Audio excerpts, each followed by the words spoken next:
कदे राखी ना मासूक कांड इसी ढाला करा मारे मिले ना सबूत। तू से पढ़ी लिखी छोरी मेरे पास बोली होरी भारी खेल रखे हो जा तने कष्ट बावली रे लाया खोपड़ी पे सुन तेरे यार ने समान फिर कर दिया असला बरस्ट बावली रे लाया खोपड़ी पे सुन तेरे यार ने समान फिर कर दिया असला बरस्ट बावली।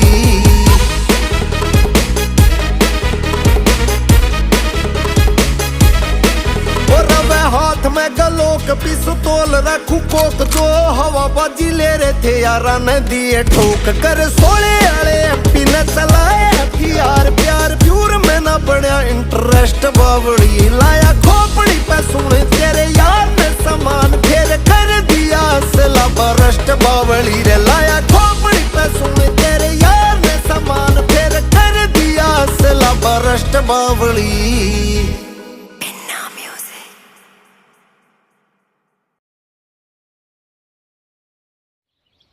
SR farming Odisha YouTube channel को सब्सक्राइब शेयर एवं लाइक करने को भूलिबे नहीं। जय जगन्नाथ।